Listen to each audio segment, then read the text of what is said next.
عید کے طور پر مناؤ. کوئی دلیل نہیں ہے، کوئی دلیل نہیں. اور جو دلیل بیان کی جاتی ہے اس کا تعلق میلاد کے ساتھ ہے ہی نہیں، وگرنہ آپ یہ اچھی طرح جانتے ہیں اللہ تبارک و تعالیٰ قرآن مجید کوئی آیت نبی کریم صلی اللہ علیہ وسلم پر نازل فرماتے تو سب سے پہلے اگر اس کا تعلق عمل کے ساتھ ہے تو آپ صلی اللہ علیہ وسلم اس پر عمل کرتے، اور آپ صلی اللہ علیہ وسلم جب اس آیت کریمہ کو آگے پڑھاتے، صحابہ کرام کو سکھاتے، تو حضرات صحابہ کرام رضوان اللہ علیہم اجمعین آگے نہ بڑھتے جب تک پچھلی آیت پر عمل نہ کرتے. تو اگر فبذالک فلیفرحوا سے مراد یہ ہے کہ عید میلاد النبی مناؤ تو پھر نبی کریم صلی اللہ علیہ وسلم کو چاہیے تھا نا کہ 23 سالہ دور میں کوئی 1 سال، کوئی 2 سال، کوئی 5 سال، کوئی 10 سال تو کم از کم یہ عید مناتے. مدینہ طیبہ صلی اللہ علیہ وسلم جو ہے وہ ہجرت کر کے آئے تو عید الفطر اور عید الاضحیٰ یہ دو عیدیں جو ہیں آپ صلی اللہ علیہ وسلم نے منانی شروع کر دی. یہ تیسری عید کیوں نہیں منائی؟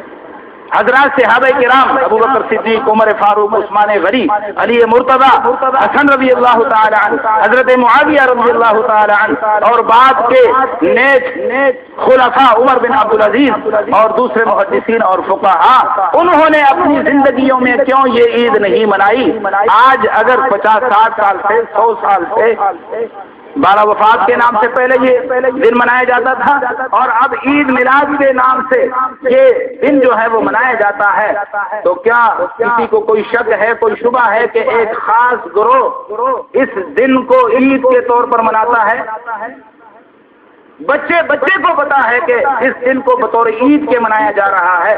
تو اگر اس کا ثبوت آپ صلی اللہ علیہ وسلم کی زندگی سے ہمیں ملتا، حضرات صحابہ کرام کی زندگی سے ہمیں ملتا، تو کم از کم حدیث کی کسی کتاب کے اندر اور اسی طرح حضرات صحابہ کرام رضوان اللہ علیہم اجمعین کی زندگیوں پر جو لکھی گئی کتابیں ہیں، تاریخ کی کتابیں ہیں، اس کے اندر اس کا ثبوت تو کم از کم ملنا چاہیے تھا. اس لیے کہ عید الفطر کو منایا آپ صلی اللہ علیہ وسلم نے، حدیثوں کے اندر آ گیا. بڑی عید کے دن کو منایا آپ صلی اللہ علیہ وسلم نے، صحابہ کرام نے، وہ حدیث کے اندر آ گیا. اگر یہ عید ہوتی تو کم از کم حدیث کی کسی کتاب کے اندر پھر یہ بات نہ کریں کہ ہمارے لیے دلیل اور حجت قرآن حدیث ہے، حضرات صحابہ کرام ہیں، تو آپ صلی اللہ علیہ وسلم کو چھوڑ کر آپ صلی اللہ علیہ وسلم کے نسب کے ساتھ باپ دادے اور پردادے اور اوپر تک جا کے کہیں کہ جی انہوں نے اپنی پیٹھ کے اندر آپ صلی اللہ علیہ وسلم کے نور کو دیکھا اور جمعے کے جمعے اس کا بیان کیا کرتے تھے، عید میلاد ثابت ہو. ہاشم نے جو ہے وہ آپ صلی اللہ علیہ وسلم کی ولادت کے تذکرے کیے، ابھی آپ دنیا میں آئے نہیں تھے، پیٹھ کے اندر نور محسوس ہوتا تھا اور اس کے تذکرے لوگوں سے کرتا تھا، عید میلاد ثابت ہو گئی. نظار انہوں نے آپ صلی اللہ علیہ وسلم کے تذکرے کیے ابھی کئی سو سال پہلے، عید میلاد ثابت ہو گئی. جی شاہ ولی اللہ نے جو ہے وہ مکہ مکرمہ کے اندر عرب لوگوں کو دیکھا کہ وہ عید میلاد مناتے ہیں، وہ بھی ان کے اندر بیٹھے اٹھے، عید میلاد ثابت ہو گئی. شاہ ولی اللہ کے باپ عبد الرحیم نے ساری زندگی عید میلاد منائی. کیسے منائی کہ جی اس دن خرچ کیا کرتے تھے 1 سال. وہ فرماتے ہیں کہ میرے پاس خرچ کرنے کے لیے کوئی چیز نہیں تھی تو چنے گھر سے لے کر میں نے غریبوں میں تقسیم کیے، عید میلاد ثابت ہو گئی. بھائی قرآن اور حدیث یہ دین کا نام ہے، دین اسلام قرآن اور حدیث کا نام ہے. شاہ ولی اللہ کے عمل کا نام نہیں ہے، عبد الرحیم کے عمل کا نام نہیں ہے، عبد المطلب کے عمل کا نام نہیں ہے، ہاشم کے عمل کا نام نہیں ہے، نزار اور مضر اور آپ کے باپ دادوں کے کردار اور عمل کا نام دین نہیں ہے. پھر آپ سنتے رہتے ہیں مجھ سے زیادہ علامہ صاحب کو، شیخ الاسلام صاحب کو آج کل بڑے لگے ہوئے ہیں، عید میلاد پہ مسلسل ان کی تقریریں ہو رہی ہیں اور پوری دنیا سن رہی ہے. اہل علم نے، محدثین نے حدیث کی کتابوں کو مختلف طبقات میں تقسیم کیا ہے.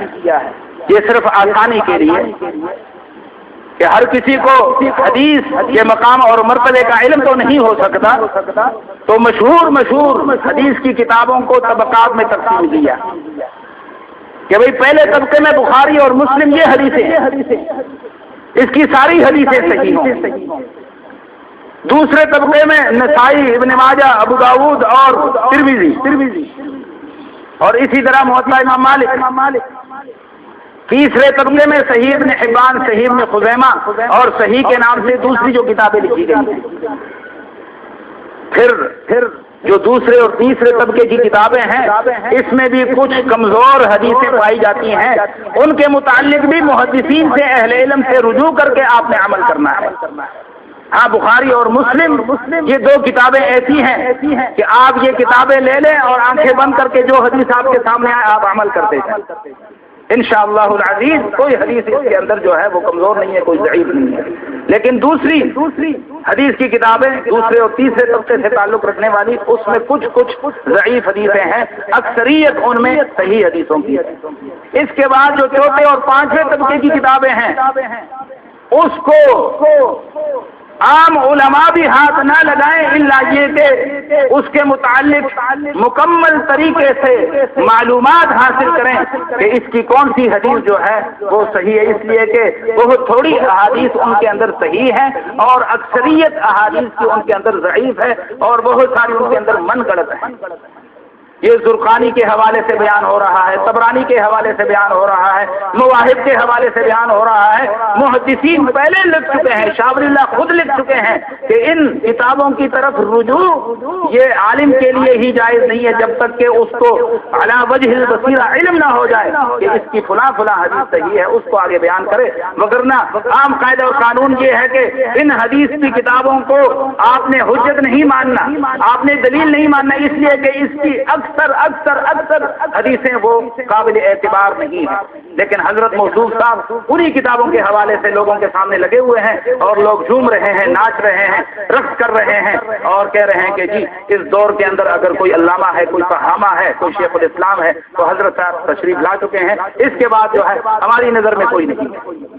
لوگوں کو گمراہ کرنے کے لیے خود بھی ضلالت میں پڑے ہوئے اور لوگوں کو بھی گمراہ کرنے کے لیے۔